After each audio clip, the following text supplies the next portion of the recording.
I always try to teach my kids this message. Never give up, stay humble, stay down to earth, and always try your best. Do your best. And I don't care, you fail, you don't fail. Did you do your best? Yes, I did my best. You didn't do well? No, I didn't do well. I don't care. Next. You know, but you did your best. True. That's it. Toufic Kreidieh, the executive chairman and the group CEO of the internationally acclaimed Brands for Less group. With the humble beginnings in the 1996 in Beirut, boundless vision, and an attitude of never give up, Toufic embarked on a remarkable entrepreneurial journey which has transformed into a global success story. A real alpha whose journey embodies the essence of resilience, determination, and relentless pursuit of dreams. How do you handle failures? I handle my failure by...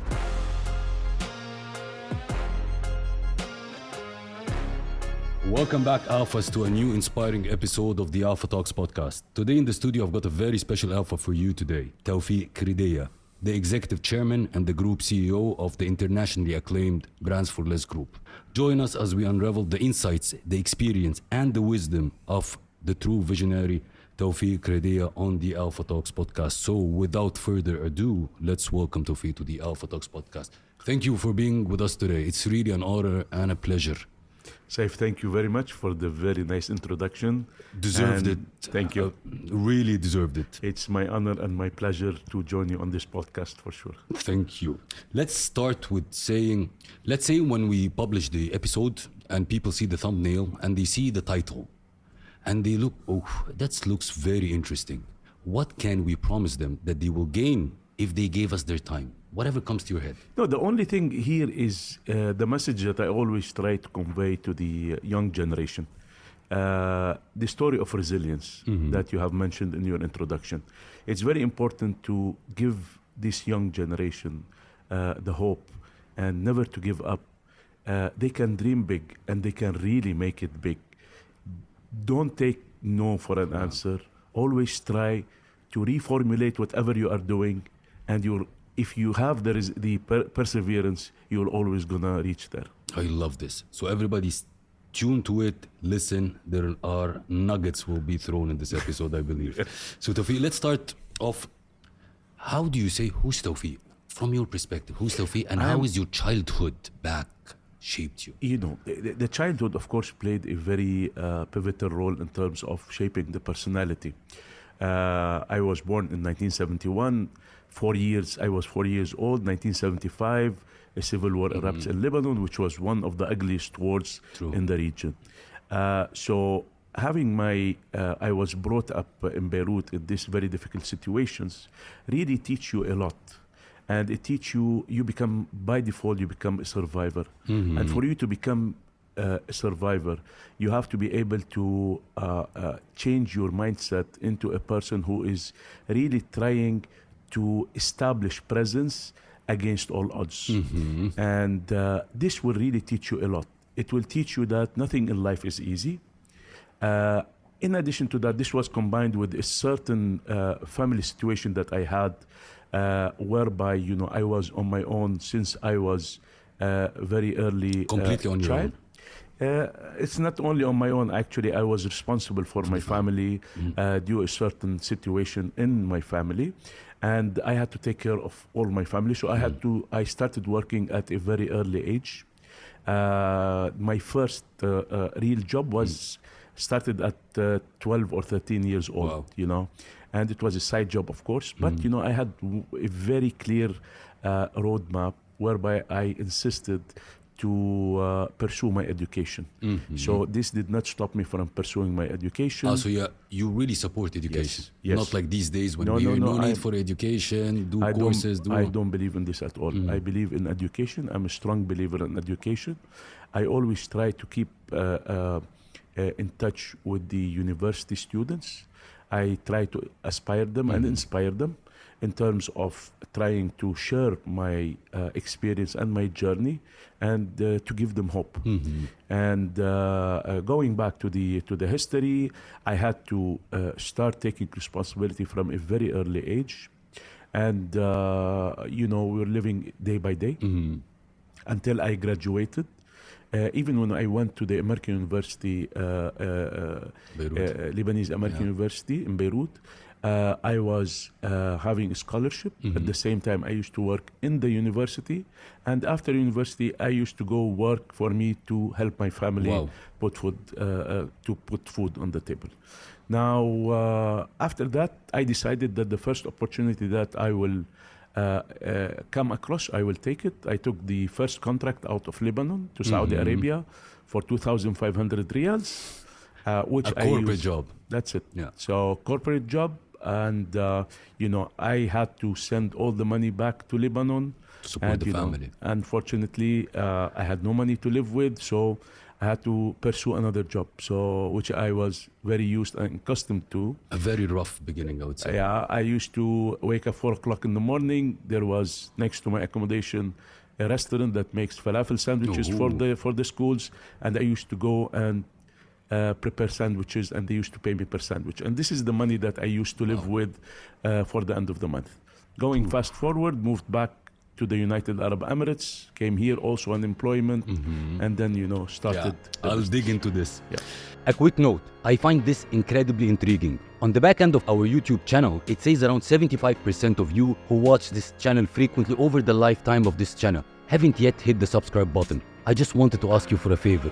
It helps this channel so much if you choose to just subscribe. It helps us invite guests that give you great value. It helps us scale the production, and as well makes this show bigger and bigger for you. And if you enjoyed the previous episodes and you're currently enjoying this episode, could you please hit the subscribe button? I love your support. It's incredible to see all your comments and engagement, and we are just starting. Thank you so much, and I will repay this gesture by making sure that everything we do on this show makes it bigger, and better. I'm committed to do this promise. Do we have a deal? Thank you so much for subscribing. It means the world to me. I have a very interesting question. I see you as a very humble and very positive person. And I have a question. You've been always like this, or there is a pivotal moment in your life that changed you to a humble and a positive person? To be very frank with you, humbleness is something that should be inside you from the beginning, and at the same time, you should always remind yourself of this humbleness. Once you lose your touch with the ground, you lose your touch with everything. You lose your touch with your business, your day-to-day activities, the details of your retail. You cannot not to be humble, and you're grounded, and be able at the same time to go with all the small employees and to understand what's happening, what are their concerns, what difficulties they are facing. So I think humbleness is something is extremely important, and I always try to infuse this in my kids. Every single day, try to remind them, because I believe humbleness comes from gratitude, and gratitude comes from you and your mind comparing what you came with and where are you now, and being thankful. And this is the whole idea behind gratitude. And you always remember where you started, and this is the way to do it, I believe. But how? How again? It was always like this in Toufic. You're always humble. Nothing changed. I will tell you something. Once it changes, because the repercussions of not being humble are extremely high. Let's say you decide not being humble anymore. What are you creating? You're creating walls around you. And once you create walls around you, you lose communication with the people around you, even at your office, even in your home. True. Once you have these walls, you are the loser. You are losing a lot. True. So keep the channels open, keep your door open, listen to people, what they have to tell you, and always try to do it better. I love that, because why I insisted on asking this, because I faced this in my career, where I lost all the humbleness that I have, or the ego that I have, because let's say I grew very fast in the corporate life, and it's just blinded me in a way. So the repercussions was super high. So that's why I'm asking, did you face a transitional moment with it? But I love the thing. You created walls and you lose in touch with everything. 100%. I love that.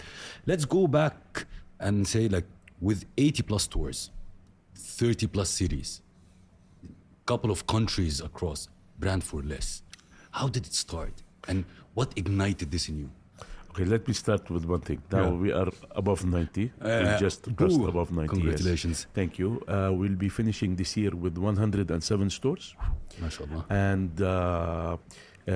we have a very aggressive and very promising expansion plan that we are preparing for the coming 2 to 3 years. Oh, MashaAllah. We're expanding a lot, especially lately in Saudi Arabia. Mhm. Saudi Arabia is our biggest market Mhm. that we just entered late last year. Mhm. And we already in the range of 30 stores in Saudi Arabia this year. In addition to the other expansions taking place in Qatar, in Oman, Yeah. in Kuwait, and of course the natural growth that we have in the UAE, as UAE is the strongest or the biggest market for us. What ignites this? You know, we were the people who really introduced the off-price channel business into this part of the world. Yeah. The off-price is not, we did not reinvent the wheel. The off-price is an existing business that is extremely popular back in the United States. And when during one of our visits to the United States, we have noticed that, you know, no one is covering this type of business. We came and we decided to establish this business, which is a niche. And I always try to advise people when they want to start a business, look for a niche, look for something that no one is catering for. True. And it will be at the beginning an uphill battle, yes, for you to try to explain to people what is this business, what do you do? It's not fake. It's not. Everything, yeah. everything. We had to go through everything. Uphill battle, like literally uphill battle. And remember, the tools were extremely limited at that time. We didn't have social media. We didn't have, you know, Face-to-face, online there magazines, is no data. radio. There is nothing, True. nothing. When we started the business, there was not even Google Maps at that time. Google was something new in the States, and people were talking about what is Google, and everybody is using Google. So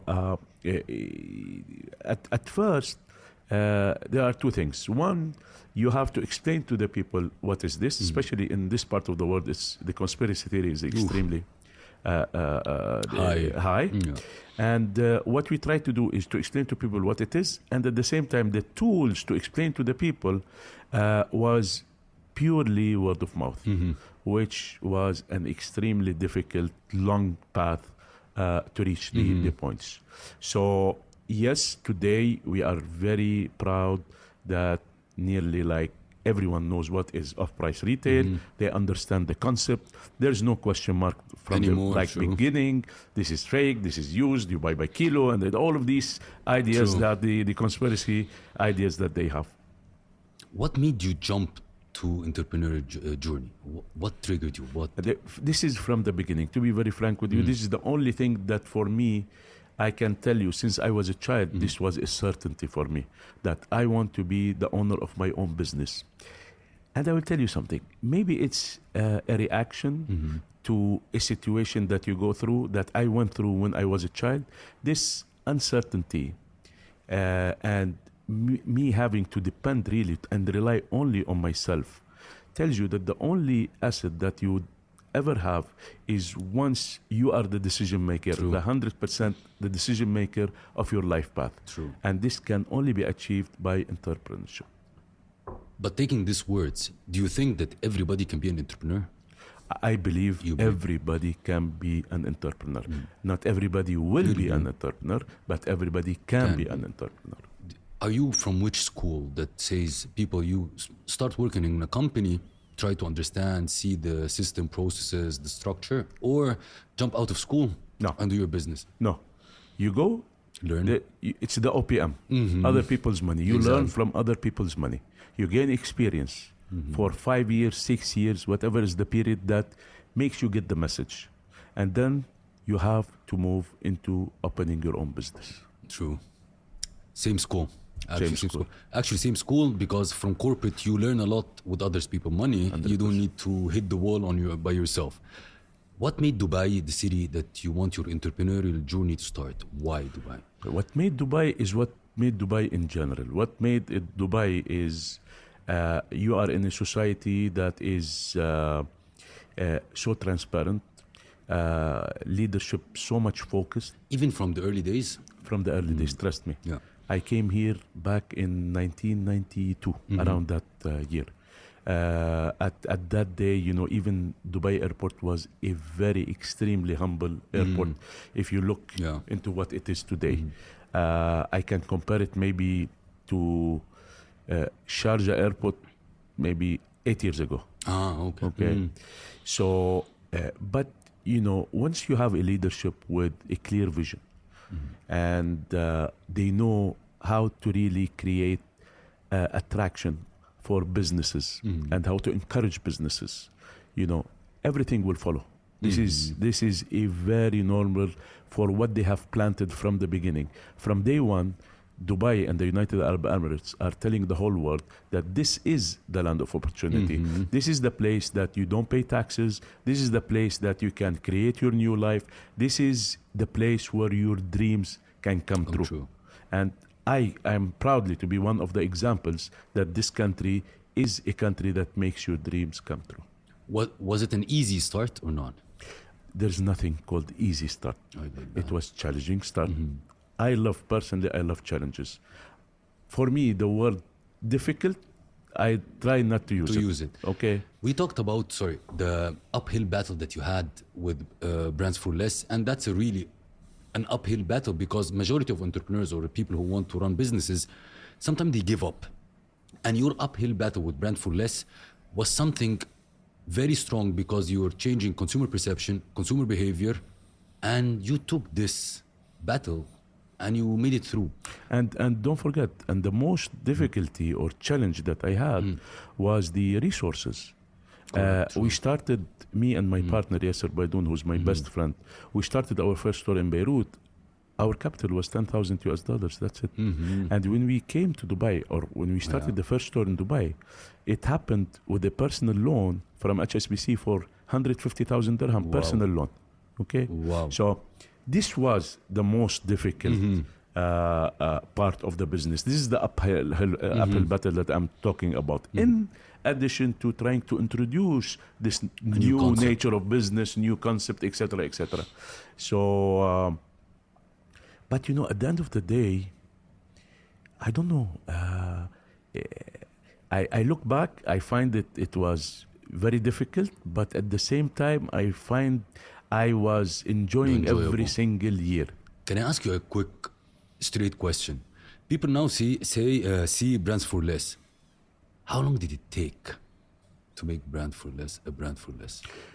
Frankly speaking, because people thinking it's an overnight. No, it was definitely not overnight. We started back in 1996.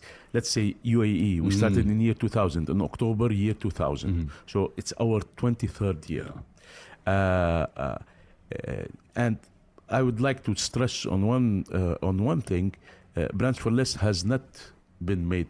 It's still in the making because Brands for Less started as a local company. Then went to become a regional company, and now we're preparing the company, really the infrastructure and everything, to go global. MashaAllah. You know why I'm asking you this question? Because I mentor in the AUD, and I see a lot of entrepreneurs that they're trying to push their project, and they say like, I've been pushing for a year, nothing happens. That's why I'm asking, how long until you said like, not done, but now there is Brand for Less? It takes years. Yes. How many? Like 3, 4? I would say, to be very frank with you, the big turn took us like, I think, first 8 or 9 years. I remember the year 2009, we started seeing things really going faster after the international collapse. Yes. 9 years, because people think it's easy. People think it's if 1 year didn't happen, I need to pivot. No. It takes long. No. What does BFL stands for? To be very frank with you, originally people think it's Brands for Less. Yeah. It's Best Friends for Life. Can you tell us? Because tell us the values that you hold. Because me and my partner, who's my best friend, we are best buddies, best friends since we were kids.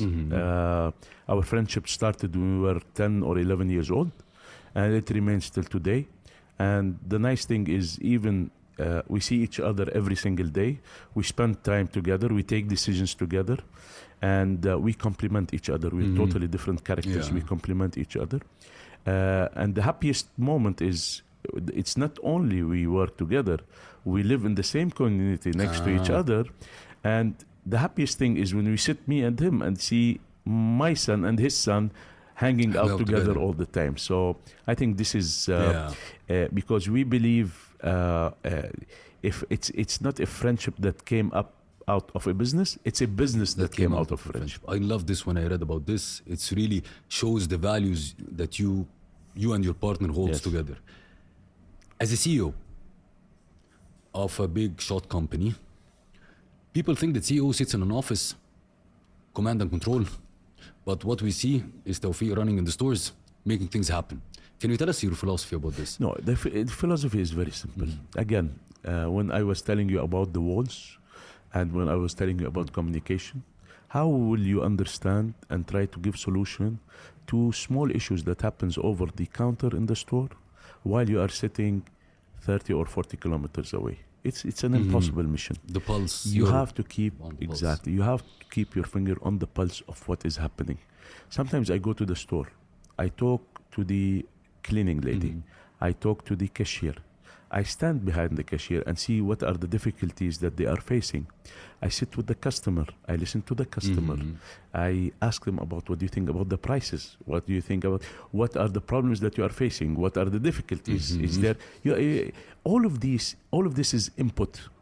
And this input, for you to gather it, you have to roam around the places. You have to go to the warehouse and see how they are figuring out how to put this item in that box and see if they're doing it in the best way possible. Once you gather all this information, this valuable information, you take them to your command center and you start commanding. So from this, you tell us that you're on the grounds every day? I'm not on the grounds every day, but I can tell you for sure 30% of my time is on the ground. Yes. And it's been always like this, Toufic? Because in the beginning, I believe you were doing everything on your own. Yes, in the beginning, I used to do everything. I used to do transport. I used to drive the car. I used to go to the warehouse. Everything. I used to open the container. I used to count the merchandise. I used to go to the shop. I used to clean the floor. I used to do cashiering. Everything. And you start afterwards hiring the people? Exactly. First year, I had 0 employees. First year, I had 0 employees. And did everything alone? I had to visit. I had a very small warehouse in Sharjah. I used to take the goods inside the trunk of the car. And I used to drive in the night after I closed the store to get the merchandise for next day. I used to iron the clothes. I used to hang them. I used to clean the store before opening. I used to sit behind the cashier. So you did everything. Because majority of people now think, okay, I want to start a business, then I need to find employees. Everything. You said I remember on many occasions I was standing, there was no this digital banking and all of these things. I used to go to I remember Mashriq branch in Raqqa. I used to go to deposit the money, and sometimes I look at the watch, I'm standing in the queue, and it's time to open the store. I say, okay, I'll take the money, I come tomorrow. So everything on your own. At the first year, yes. You have to pass through hell to reach heaven. 100%. Something to you? 100%. How you're not gonna? Nothing comes easy. Have you listen? This is your words. We're human beings, yes. Yeah. How do you come to life? How mother give birth? Through they pain. go through hell. True. Yes. It's only birth is coming after hell. I love this conversation because it's really authentic, and it's opposite what we see on social media, that entrepreneurship is a lifestyle, blah blah blah, that everything comes easy. That's a real authentic thing that Not says at all. You need to have pain, you need to put sacrifices, you need in order to reach, and it takes not 1 year as everybody says. It takes years to reach. Listen, I tell you something, SEIF, and I have 4 kids. I remember the first 2 kids I have. I don't remember their childhood even. Okay, that's the sacrifice. Now it's totally different, of course. But the first 2 children, I remember I used to leave the house before they wake up. I come, they are sleeping. So, you cannot take it all. There is a period of time. True. You have to sacrifice something for something. But with time, things will get better and better. And you never I would say regretted this because it's part of the journey. It's part of the journey. Never ever. Never ever. So if things repeated, I'll do the same thing to get it. 100%. Because you reach a certain age and you say, okay, today I'm at my age, which is I'm in my early 50s. And you say, okay, now what's the situation? Am I worried? No. Am I worried about my children? No. Am I comfortable? I am secured. Are they secured? Are they happy? Can I make them more happy? Yes. There are lots of things today when you are in your real comfort zone. Yeah, true. That, listen, at the end of the day, this is not a universal recipe. Okay? Of course. All right. 100%. Each person has his own situation. Sacrifice is part of success. Yeah. It's impossible to reach it. Some people, they have the support of their family, their father, etc. It's a totally different journey. Yes? Exactly. I'm talking about the worst case scenario, which was my journey. And reached a level that majority of our audience would love to reach this, but they need to know sacrifice is part of it. 100%. After years for Brentfordless, there is one thing to reach success and there is the other thing to maintain success. How did you manage to maintain success over the years from a customer satisfaction, from a reputation? It's a hard game. No, I tell you something. At the end of the day, you start always, when you start micro in terms of management. And this micro, you have to know the right time how you convert this micro into macro management. Love that. And once you go into macro management, it's going to go gradual. You don't go overnight. You don't give, let's say, your business starts making money. Next year, you hand it over to someone. Okay, forget about this. Okay, now you start with micromanagement, and slowly you go convert it to macro management. So you bring reliable people. You invest in human resources, and this is the most important thing you invest in is good, high-level human resources. Of course, they should be affordable, depending on the time when you are hiring them, and give them your trust, give them your confidence, and let them. I give them, they come today at a certain level whereby, all I have to do is at the beginning of the year approve budgets and have a quarterly meetings to see where they are. So you have to, for you to create an institution out of your company and make it something that can last for the future, you have to trust middle management that you bring them, you nurture them, and you bring them to be top management of the company. You trust and validate at the same time. Of because course. you being in the store, that's a form of, I want to make sure that whoever I delegated to the job, things are getting correct. I have to hear every single detail. I will ask questions. And there's no problem. If you have a very positive answer, perfect. I'll be happy. I'll go back happy. But I like to keep on asking questions. When did you receive your salary? How many days you went last year? Just I ask random questions. Random questions. Any question whereby I dig. I like to dig in small things. Toufic, a lot of people wants to start a retail business. And what do you think are the skills that they need to develop in order to really develop a retail business? Top skills that you think? The only thing is I really, it's not a matter of skills. Skills is something that you will learn. You can go work for a retail company and you can learn and you can develop your skills. The most important thing is when you want to start your own business in terms of retail, let's say, I always tell people, please try to find something that is niche, something that is a little bit different. Study the market very well. Know exactly what is the size of the market, what you aim to reach in terms of market share, and how you're going to implement this, and what are the resources that you have. Toufic, I'll share with you one thing. When I was in Samsung, and I was responsible for brand stores as well for Samsung retail, and I was doing it wrongly in the beginning. And I got the message from my VP who told me, I was sitting in the office managing everything through WhatsApp. The guy said, seeing is believing. Move, go to the store. So that's why I said when I saw you that in the stores, it's really an important factor that you need to be grounds on in the retail. True. I love that as well. Because retail is detail. Exactly. True. What was the most crucial lesson that you learned in your journey with Brands for Less that you keep remembering till this moment? Listen, lessons are being learned and taught every single day. With every new situation, there's a conclusion that you come up with, and it will give you a lesson for the future. These lessons, they come every day, to be very frank with you. Of course, the most difficult thing, like every single retailer on the planet, was the COVID period. This was the most difficult period for us. We learned a lot. We learned more into speeding up our digital journey. And we understood that the importance of being digital, and digital is survival. It was survival at that time. And it really rushed us into putting much more efforts to speed up our digital journey. So I remember it was during COVID, in the month of April 2020, we bought our fulfillment center that is today for the online. So, okay, we try to benefit from the downturn in terms of prices, but remember, at that time, the whole world knew the importance of digital. True. Now, do you think that e-commerce or digital shopping will substitute or take a big chunk from the offline, or not, the brick and mortar? I don't believe in substitution, because it's a matter of a complementing activity.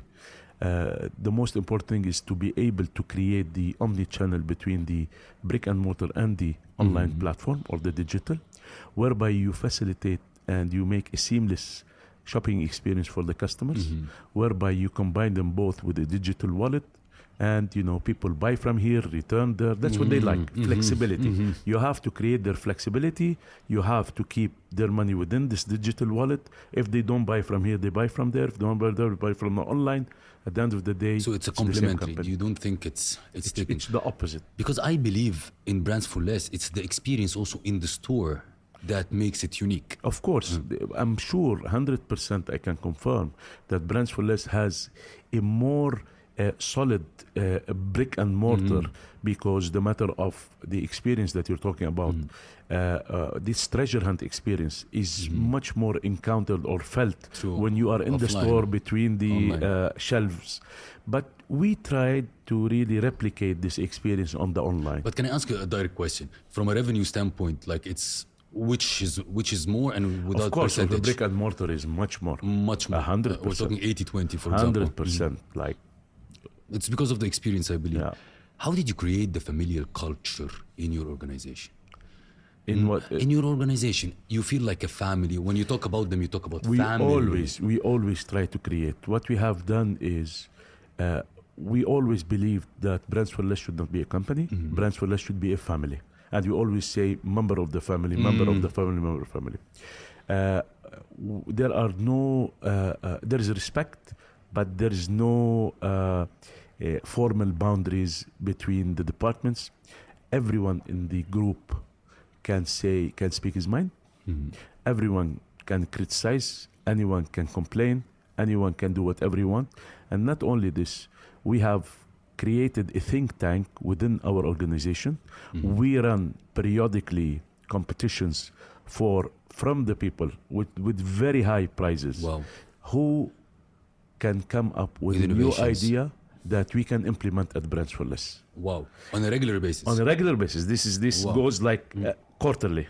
And the person who's the winner, he gets rewarded. We put his photo in the newsletter. We talk about him. We talk about his contribution. And later on, once we apply his ideas, we give a follow-up to the people through the newsletter, what revenue this has been contributed, how much this idea has changed our lives, etc. The sense of belonging, the sense of being part of something big. Exactly. So, and it's extremely important when you are in a dynamic city like Dubai and the United Arab Emirates in general, is, this part of the world is like the job market is extremely active. And today, the retention of these people who are your greatest asset is an extremely important component in the success of your business. And what you have to do is you think outside the box, how I can retain these employees. I can retain them, I encourage them, I give them bonuses, I give them this, I give them that. At the same time, you have to think how to give them a very nice working conditions. So we have created, I don't know if you have visited our office, you know, we have created all the gaming, the gym, everything you name it. Not only this, we are the only company in the whole of the Middle East that have sleeping pods. No way. For employees to go have their siesta if they want. No way. Yes. Why you believe in being a family member? Because my question will be, we can actually act with the team as a family member, but a lot of, like, I would say, experts say, like, being a family member, you cannot fire your father, you cannot fire your mother at the end.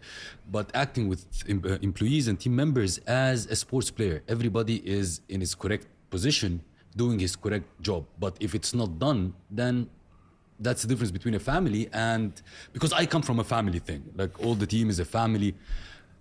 You hire fast and fire fast people or not? No, not at all. At all, no. Not at all. And I will tell you something, it's totally the opposite. Today, as I was mentioning at the beginning, being an entrepreneur or being an employee. Today, this employee, he has chosen security and safety to be within your organization. Today, what you have to do is you have to really give him this security back. You give him the security back by taking care of him outside work. Outside work. In other terms, you go the extra step. And going the extra step because you expect them. And trust me, they will take the extra step for the business. True. So you go, whatever problems they have, you help their families. You help them make their dream come true. You help them buy a house. That's what we do. I respect that very much. For entrepreneurs, what you will tell them if they're thinking about starting the entrepreneurship journey, but they are afraid of moving in this direction? What will you tell them? Because fear is something that stops everyone. Just tell them a very simple thing. Today, you're looking for security like each and every human being on this planet. We all look for security. We look for our security and our kids' security. And today, you have two options. Either you do it early in age, or trust me, all the security that you are feeling today, it will become totally insecurity after you cross the age of 50. You'll be sitting in the company, waiting there when they're going to fire you, waiting when they're going to replace you. True. So they take the step. For sure. I want to talk a little bit about the presence of Brands for Less and yourself on social media. Yeah. You do it totally different from the norm. How did it come to your head this way? It didn't come to my head. Actually, there was a guy, his name is Mahdi, came to me with this idea of TikTok, which I didn't know what is TikTok in the first place. All what I know is that my kids are sitting and dancing, and I ask him, what are you doing? He said, we're on TikTok. I never knew what is TikTok. So he comes and he gives me this advice that we take you on TikTok. Okay. And after resistance from my side, I said, okay, we'll try only one introduction. I make one introduction video, 1.4 million views. And you know, I see the result. And then I saw this unbelievable, priceless tool in my hands to reach to the people, to try, one, to advise the young people about life, about how they should think, how should they take care of their parents, how do they take care of their education, how to think and become entrepreneurs. At the same time, it's a bridge between me and each and every customer that I have. They can reach out to me through DMs, they can reach out to me through links, through whatever you want. Before that, you were on social media or also not? Personally, I was on a personal social media, very limited, personal Facebook with personal Instagram, and that's it. I had nothing to do with all of these things. How that's resistant to change, but you made it. That's for everyone, you try. What do you have to lose? I said, okay, I will try. I said one video. Okay, I try one video. What's the big deal? I put it 1.4 million views. Then we put the second one. Then we got all of these views, and then people start asking for it. Like I see on the DMs, people ask, please give us more, give us more, give us more. Okay. Do you have a strategy for that after you see the success of it? Do you have I try to do it natural, extremely natural. Really? And trust me, we do it extremely natural. Not too much planning, very few people involved. It's me and one guy. And now Another guy was added. And that's it. It's me and Fahad, and there is now lately a guy is called Velroy, just joined us like a week ago. Because like when everybody talks about social media, like all the books comes in, a content plan, content strategy, No, content. no. I'm just trying to be myself, and this was my condition from the beginning. You told them, okay, you want me to go there, I'll go there, but I have to show the real me, and that's it. Let's move a little bit to the Brands for Less group expansion plan across the different brands that you have. You said like you are focusing on Saudi Arabia now. Any ideas or any plans to expand to Europe? Yes, I tell you something. What we are doing is we have a very active international department at the moment that has been lately expanded a lot. We have different teams working on different markets. Of course, GC is our first priority for 23, which we are passing now, 24 and 25. I think by year 25, we would have solidified all the expansion in the GC area. Then we have some countries that I don't like to name by countries, tell you territories. There's Southeast Asia is our next target, and then Eastern Europe is another target. So we are now valuing the pros and the cons. Yes. I love that. Seeing the brand flourish internationally, it's something that's really full of respect. Yes. The question that comes here, then every entrepreneur is trying to understand, when it's time to scale? Like you start a project, what are the pointers that you look at before you go and scale? I said like, I'm gonna grow. What are the pointers? First of all, you have to find a target market. Second, you have to find you should have a proof of concept. Yes. Okay. Correct. Let's say. Okay. So what we always do is we know that this idea commercially is extremely working in this territory. This is the profile of the customers. This is the market, total market size. This is our market share. We want to achieve this out of that. You do it, you test it, everything is okay. Then you say, okay, I want to move to as much as Close markets in terms of, I'm talking close geographically for logistics purposes. Second, the type of people, the composition behavior. of to be the same taste, etc., etc. So you go and you test. The most important thing is you test before you go. Always don't jump before it is both legs. You get me? Don't jump. We went to Saudi Arabia. We opened end of last year 3 stores, tested in different areas, tested. Okay, it's good. We opened 30. Okay. Okay, next year. You understand me? And that's how we do it. I love that. If I talk to you about success in general, everybody defines this term in a very different perspective. What is success for you? Success for me is very good question. Success for me is to transform your business into a legacy. This is on the work level. At the same time, success is being a role model for a generation and being a very open-minded, very friendly father to your children. I think this is success. And success is to reach a point and always try to help the people who are less fortunate than you. Because, and this is the major common thing that connects me to my partner is our charity works. We are extremely active on that. And for us, we always believe in giving back to the society. And we always believe in helping the people who are less fortunate because we did it the hard way. And we'd like to really pay back a tribute for God to start with, and for the less fortunate, through helping the less fortunate people. And I see also that since you really believe in education, you also support the American University as well. Back in Beirut, correct? So even education, you support it. Of course, we educate around 80 students per year in the American University. Wow. You know, from the few people that I met, there are a lot of people who do charity and all these things, but from the few people that when they do charity, and they also want to prove that education is worth. Yes. And you're Yes. pushing on this Yes. as well. But I will tell you something. And it was the most shocking for the people.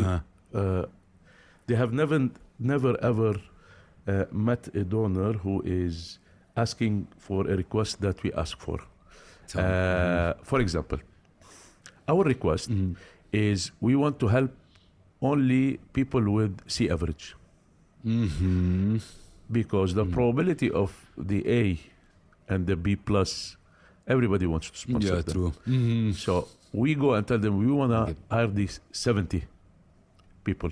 Wow. Yes. And you do the 80 per year. Yes. Wow. That's a really big number. I want to talk about success for Toufic as well. What can you say about the key factors or key, I would say, habits or factors that contributed to your, it could be a mindset thing, contribute to your success? I know from the way I talk with you now, you are a person that who never gives up. No, I never give up. For sure, I never give up. So and I always try to teach my kids this message. Never give up. Stay humble. Stay down to earth. And always try your best. Do your best. And I don't care. You fail, you don't fail. Absolutely. This is for me secondary. Did you do your best? Yes, I did my best. You didn't do well? No, I didn't do well. I don't care. Next. You know, but you did your best. True. That's it. How do you handle failures? Because I believe in this journey, you saw failures that people don't see, and they think that's always was a smooth path. How do you handle failures? For me, my failure? Or Yeah, your failures. How do you handle it? Like I can see that you like to try ideas. I Love ideas. I handle my failure by trying again. Trying again. For sure. I change. If it needs a little bit of tweaking, I tweak it. It needs a little bit of changing, I change it. It never put you off. But it never put me off. No. Never had the moment with Brands for Less. You said like, it's enough. I'm done. No. Never. No. It will never be done. I love that. It will never be done. I love it. Because I'm sure to change a consumer behavior, to fight a cash problem or a capital problem, you, as a normal human, some people can say like, oh, I doubt myself. Maybe I go back to my corporate. Never came to you. Never, ever 1 second. I love that. Do you have anything that people don't know about Toufic? It's either a hidden skill or a hidden talent that nobody knows that I would love to know. A hidden thing. You can tell me I love cooking. No, I don't like cooking. Yeah, so something like this that be very nobody. To be very frank with you, I don't like cooking. No, I like to play paddle. Ah, nice. You know, I'm crazy about paddle. Oh, really? Yeah. And it became like obsession now. Like I do it now 5 to 6 times a week. Wow. Yeah. Ah, that's an obsession. Yeah, obsession. Like, and even during, if I have free time, I sit and I watch games. No and, way. Yeah. Very It's nice. becoming. Very nice. Let's ask you a second question, which is, what is your aspirations or goals for the next 5-10 years? Personally, and of course, professionally. No, listen, personal and professional are always intermingled for me. Okay. For me, as I told you, is to create out of the business a legacy. I always think the following. In less than 100 years, all of us will cease to exist. How can my doings or my name will remain to exist after 300-400 years? So this is what I really dream of and want to do. This is my aspiration. I love that. But I want to go back before we smooth down, before we close. You started Brand for Less as Brand for Less. And then it came the time that you said, okay, there are a couple of more brands I want to open at the same time, at the same platform. Yes.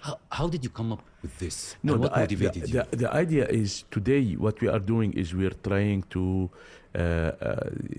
provide or nurture the off-price channel. And the off-price channel should not be only limited to clothing and shoes and, you know. There are lots of venues or lots of products that you can offer within the same category. So the idea came, okay, let me, and it came, for example, the Toys for Less. Toys for Less, the whole idea came of me every weekend going buying expensive toys for Your kids. my kids, not for my kids, but to take it as birthday gifts for to the- children. I don't know their names, and I had to go and pay a price point of 300-400 dirhams per toy for a child that even them they don't know the full name. True. Okay, so I said, come on, there should be a solution also for toys. Toys are very expensive, overpriced here. So here where the idea of Toys for Less came. And once the toys were there, say, okay, let's combine them with the same, clothing, you know, and put the branded clothing with the branded toys all together. It will be a destination for children. Homes, it's a natural, it's a natural idea that would come next is going and trying to offer. And we're still learning with home. Home is still small, but we are still learning. Luxury. Lots of people, why don't you get higher brands? Why don't you have the famous Italian designer brands? Okay, I don't want my customer to come into the store and say, okay, brands for less, change their prices, brands for less. I don't need to really create this dilemma or confusion for my customer. We started a separate concept called luxury for less that goes and sources only high-end luxury goods and sell it at discounted prices. When you go abroad and expand, you go with the full deck of platforms, or you pick your horse runner? We take the runner, of course, which is the brands for less. And later on, once we accomplish the brands for less, we start planting these concepts. What is the last thing that, or the last message you want to leave our audience with today? Because I believe there was a lot of, I would say, extreme value nuggets that they will learn a lot from. But what is the last message you want to leave them with? I just want to tell them that definitely, for sure, don't give up on your dreams. Don't give up on your aspirations. Don't postpone the move and say, I'll do it next year, I'll do it after 6 months, I'll do it after 5 years. If you feel that today is the right time, go ahead and do it. Don't hesitate, don't postpone. And don't waste your productivity years in partying and going out and traveling instead of focusing on your objective in this life, that you want to make a difference. I love that. Toufic, we have a ritual in the Alpha Talks. It's called the Alpha Talks Memoir. Okay. So the Alpha Talks Memoir, I'll be asking you 3 things. The first thing is you write us what is your overall experience in the Alpha Talks? What do you feel about it? The second is write a question to the next Alpha guest, because it's a way of connecting Alphas together. Any kind of question you ask the next Alpha guest. And the third, who do you think can be a guest, an Alpha guest that will really have an impact on our audience? But this will do it after shooting. After, okay. Yeah. But now you need to answer the question from the previous Alpha guest. Go ahead. I hope it's a nice one. Okay. So fast forward 20 years down the line. Your kids are watching now. So look at the camera and tell your kids what message you would like to leave to them. I look to the camera.